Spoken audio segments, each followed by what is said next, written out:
So Mason came to myself in the summer of 2022. He was referred by a gentleman called Nathan. When we get a lot of referrals, we're always told how the person is keen, really interested in MMA. They may have had a history with MMA or kickboxing or boxing.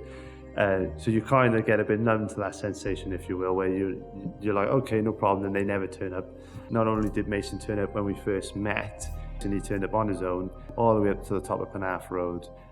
I just remember that when he came in, he listened to everything. I know that sounds weird to say, but he was listening to every word I said.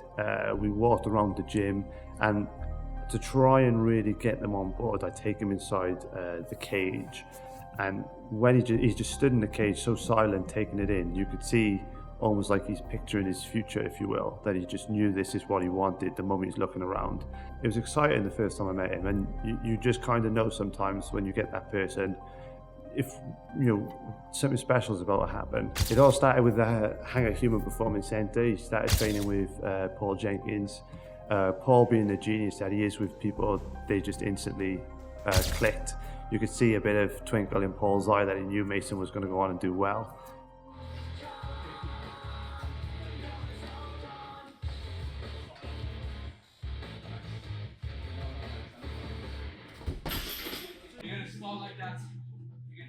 He was so keen, like he was turning up every single time.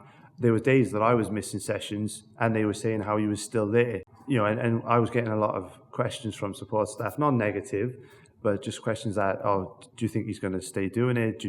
Is it worth, he was asking about gym membership, so they were saying, is it worth investing in? And I was like, listen, we haven't invested, the kid still hasn't missed a class. So I said, it's worth a shot because it's only supported for so long. And he did get the support from social services and things like that. And my God, he's just rocketed ever since to the moon. Yeah, he was just fantastic.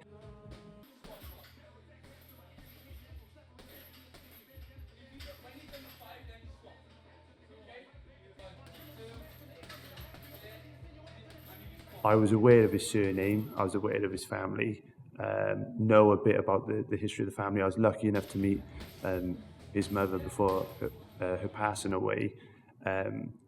But again, we don't do any judgment, so we just knew him as Mason, not Mason Roderick, and I'm really glad we did that.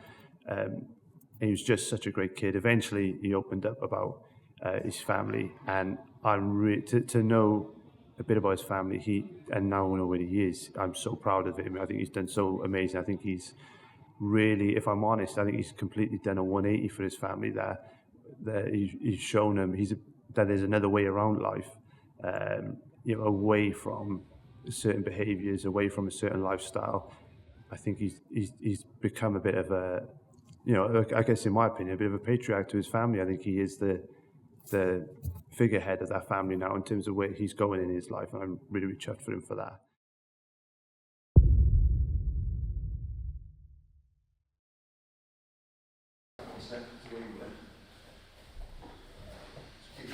Get the leg release.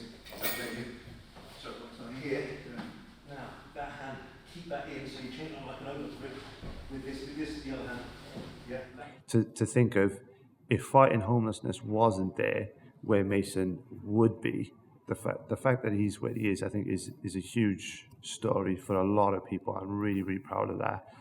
In terms of what's next for Mason, I'm really really chuffed he's got his new flat with his partner. I think it's a great story for him. He's come off a lot of things like probation and things like that, which means that a lot of his things that would have held him back in the past is now over with. I just want to keep seeing him progressing, maybe do some belts in jiu-jitsu, keep competing if that's what he wants to do.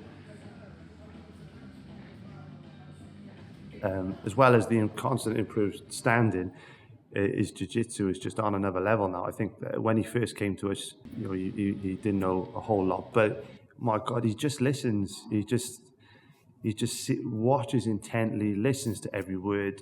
He reminds me of a kid in front of a TV screen that he gets so close that it's like you're telling him to pull him back because he's going to hurt his eyes. If you watch him watching a drill, he tries to get as close as he possibly can. It's brilliant. He's just so he's found a passion, and I really admire him for that, and I'm really proud of the work that we could do with fighting homelessness.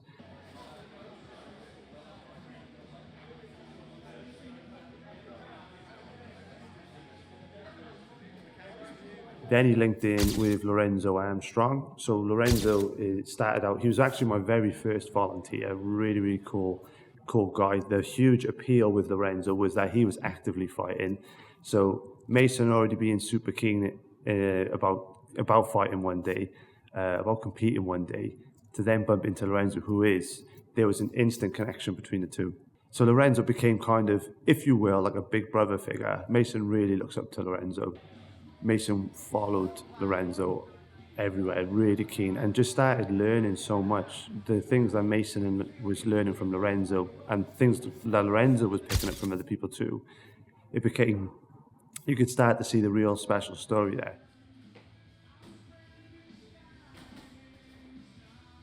One special story that I'm really proud of with Mason was he entered his first interclub very recently.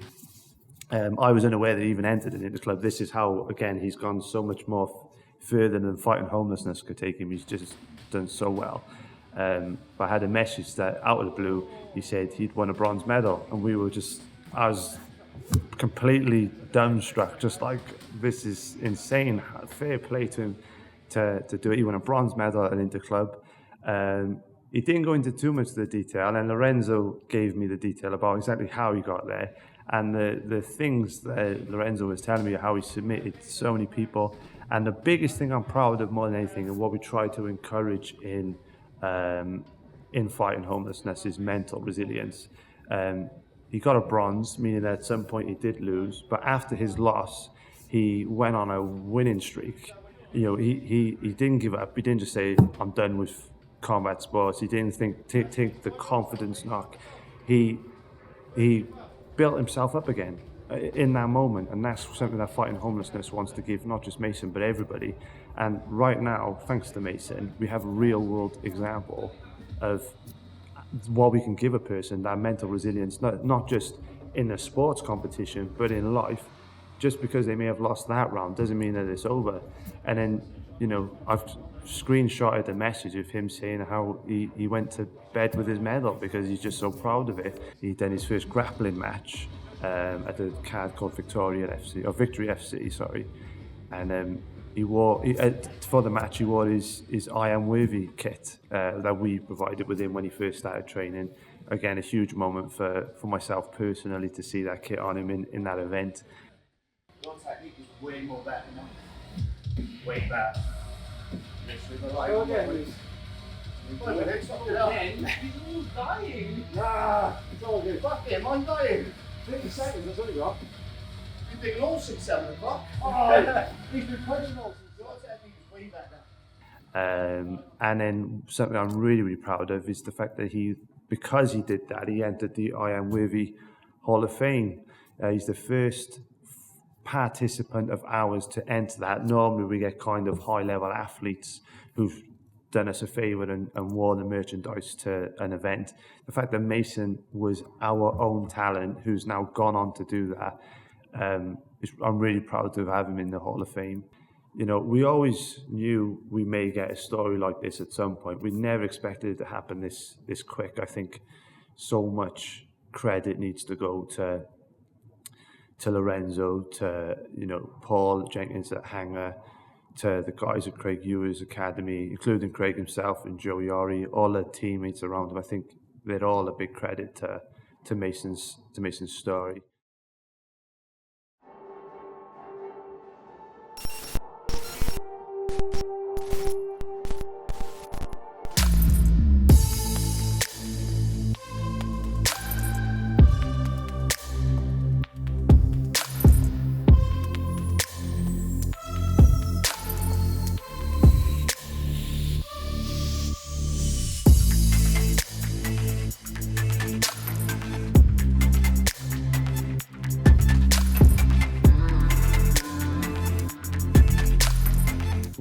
MMA is such a big sport now, who knows where he could go. He's in a great team at Craig Ewer's to pursue this if that's what he wants. He's still very, very young, so he still could. I don't see why not. And the discipline he's got in himself, I don't see why he couldn't. He's training so hard all the time. I don't see why he couldn't make all of these things a reality. When I was a kid, I got bullied quite a lot. Faced foster homes, care, drug abuse, homelessness, a lot of stuff really. Mason had a tough start in life. He lost his mother to drugs, but he got addicted himself. From a young age, he lived with consequences each day. On the street, he suffered in silence. It was horrible, always moving around. I never really had a stable home when I was a child with family members, because I bounced around from a lot of foster families. My family was very highly based around drugs and drug dealing when I was a young kid, which led me then to move into foster care, which then led me to move into hostels, which I then found connections with Rob, which led me to here. And I now have my fight, which will be MMA debut against a tough opponent, and I can't believe it's happening really, so it's going to go well. So what I'm really, really proud of with Mason is he's the first one to break the mold, meaning that other young people will see him and now know that it's realistic to achieve these kind of goals, whether it's competing in an MMA match, grappling match, Muay Thai match, whatever it is. Mason has proven that can be done now. And through fighting homelessness, we can help people achieve that. The grass ain't greener on the other side, it's greener where you grow it. To see where he's now, to what could have been, this is Mason's fighting story. Isa Farfour, ITV News.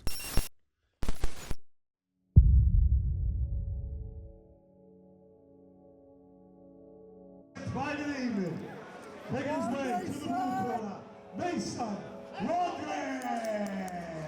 Go Mason! Fucking it! Come on, mate! Come on, mate! Come on, mate! From a message from me to Mason, when he watches this, whatever the result of February 24th, you've done yourself so proud. You've done myself so proud. I know Lorenzo's very proud. There's a lot of people who you actually haven't even met who are proud of you, because I've talked about you so much that they feel like they know you. I know it's a scary moment walking through and down the ramp and into the cage. The fact that you've done it and overcome so much anxiety around that, I think you're going to be something that a lot of young people are going to look up to one day. And just the best of luck on that card, whatever happens. And like I said to you before, no matter what happens in the cage, you've been through so much worse outside the cage. So that's where your true grit comes from. Use that true grit, not just inside the cage as well, but on the outside. And just keep fighting physically and keep fighting metaphorically, and you're going to go far in life, kid. I promise you that. Cheers, Mason. And his opponent making his way to the red corner, Ahmad Haidari!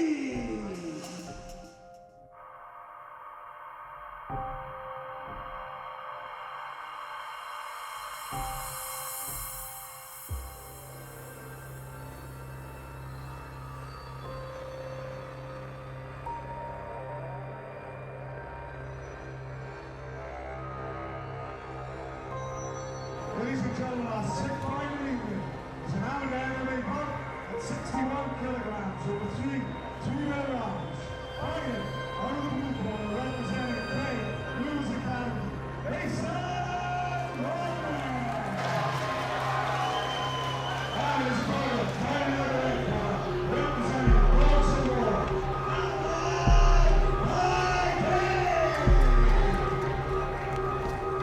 So here we go, a 61 kilogram amateur MMA contest. Mason Roderick fighting out of the blue corner, Ahmed Haidari fighting out of the red corner. The commentators, myself, Kieran Gibbons and Jake.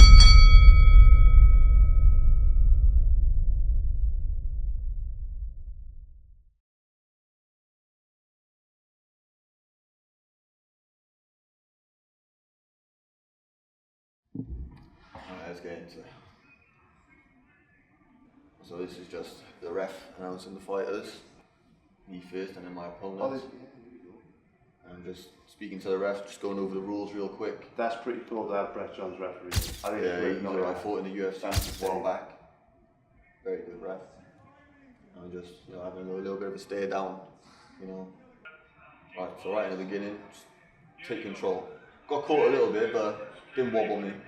went straight in for the takedown, you know, get straight to business, bang, on the floor. No, I felt pretty comfortable here. I wasn't tired or nothing by here, you know, I was just, you know, doing my thing, working. Took it back and I was still comfortable here. You know, I thought, you know, I'll sort of chill out now a little bit, sort of take a little break, you know, rest a bit, sort of slow it down a bit. Trying to scramble out of it, you know. He was a bit slippery he was though. Like the Vaseline, I didn't realise how bad it was actually going to be. You know, try getting a couple of shots in on the ground and pound. You know, I felt pretty good for the whole fight pretty much. You know, trying to sort of move him about a bit. I didn't want him up against the cage because then, you know, can't get it back from the cage then. So went for the rear naked choke attempt here. Just didn't feel I had the wrist locked in enough. So I didn't want to gas myself out. You know, so I just decided to go straight back onto the back. Should have put that hook in. That's one thing I should have done. I should have put that hook in. Wasn't happy about that, and you know, had a little scramble here. Managed to get back onto the feet. He gives me a leg kick. Gives me another one here. I think, yeah, lovely. Checks this one here. Bang.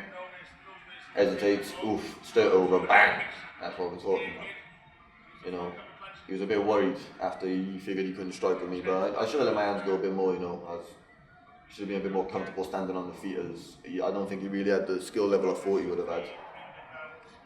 You know, just went back to the ground here, mainly just focusing on showing people I was controlling the fights, letting them know the skill. Took a shot there, but it wasn't really hard. You know, kept the pressure on him. Nice sprawl on him here. Make sure he can't scramble straight to the legs. You know, so just playing it safe. You know, just making sure it's clear who's winning the fight at the moment. So a bit more fatigued. The adrenaline dump was quite mad, but you know, still dodging some heavy swings from him. He's looking tired as well, so I wasn't really feeling too bad. This is where it goes. As I went in for the outside, I sort of slipped on the inside, and there we go. He didn't even he was the luckiest person, and it was a bit of a twister, but you know, we're not going to call that, but you know. So what do you think went wrong in that? First things first, gave him way too much respect on the feet, man. Like, I thought he was going to be a very, very heavy striker, like, you know, good boxing, good kickboxing, very slick, good foot movement, but he just, I don't know, I think where I was banking on him having that so much, I didn't really have time to adapt my game plan to it. So I didn't really have time to sit there and think, right, he's not really catching me with many shots. So in the heat of the moment, I just sort of stuck to the wrestling and the grappling a little bit. Obviously, I had teammates fight before me too. Yeah. Both of them win, so there's definitely pressure there. One of them win by a very good choke as well. Yeah. So you know, there's a lot of pressure there, but I didn't really feel that pressure. So you know, I've always had pressure on me in my life, so I didn't really feel that. It's just more the excitement. You need to take a breather a little bit sometimes and sort of step back and assess what you're doing first. And as you see, like, don't rush into it. Yeah. That's what I did with that last takedown there. I rushed into everything else, like you said, everyone I spoke to on the day and after the day just said, like, you clearly showed all your skill sets. It was amazing to watch. Really. Well, like, it doesn't feel like a loss because everyone's talking about how. No, I don't feel like a loss. Even when I came out there, I had randomers come out to me saying, "Bro, like, you know, does he think he don't really think he won?" Yeah. Like, I had people come out saying like he was ecstatic that he got out of there pretty much. I would like a rematch. But you know, I'm not gonna bank on it. You know, it's the amateurs. Because somebody said to me, it just shows you how much of a weird sport it can be. Cause it is. It's like, you know, people have their moment, man. It was just his day, I guess. But you know. But this is the beauty of an amateur bout. It's like the things you could take from that is just. I mean, you looked so good, and like you said, even down to your physique and stuff. You didn't look like that when you started with us. There was no. Oh no, bloody hell! I was like skin and bone when I started. To be honest. That's it. I sat around smoking weed all day, wasn't I? Now it's different. Now I got a bit of muscle on me. Absolutely. But like, I just want to be as active as possible. Yeah. Like, I don't want to wait around for stuff to happen. I want to get in there. Would you do anything different then, when watching that back? Well, I know now next time, probe a bit more. You know. Test the waters a bit more. Don't just assume what your opponent's good at. Yeah. Because, you know, they could either be good at something else or they can't be as good in that area as you thought they were. So, you know, test the waters a bit more first. You know, take your time, ease into it. Yeah. Don't get, like, be like me and get too excited and rush into it. Mate, 2 years ago, I was sleeping on the street outside a place like that. Yeah. And never mind having about 1,000 people watching me walk into a cage and have a fight with someone who's trained to come try kill me. So, you know, it's like, even now, I like, it's mad I talk about, because even before that fight, like, even though I train, like, anxiety, like, everyone got anxiety, you get me, especially with past life and stuff. Now, like, I just walk down the street feeling invincible. Yeah. Like, it's weird. It's very weird feeling. I'm just not anxious about nothing. Yeah. Like, I don't know why. I think it's because I've done something so big like that. Yeah. It's like, what else can really bother me? And then you had that fight, everybody was raving about you. Then they spot you on ITV and even more people are raving about you. And that's a pretty good feeling. Yeah, you know, it makes you feel good. Yeah. I have a video on my phone saying, man's on TV. That's wicked. There is somebody who's got a fight in December now in a boxing match, also come from our programme. So this is like, again, people have watched you do it, are actually going, I actually can do these things. It's not talking, you know, like in a hostel somewhere and just like bigging ourselves up and pretending, like this is actually real now. And that's where I started, was in a hostel, man. Yeah. Like, I only came out of a hostel a couple of weeks, like a couple of months ago. Yeah. So, you know, that's how you start, you know, you start, build it up. Yeah. You know, it's just how it goes.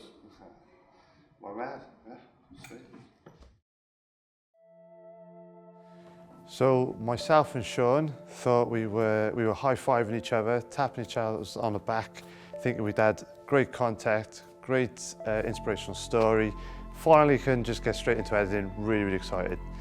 Then I get a message. The message was from Mason saying he had something really exciting to tell me. He calls me and I'm thinking to myself, like, you know, I'm just in go mode, ready to get to work. And he just literally just says the words to me, I'm going to be a dad. That was that just blew my mind. I'm not somebody who's normally speechless, but I got speechless. Everyone in the third sector, public sector, talks about like cycle of reoffending in families, the cycle of homelessness in families.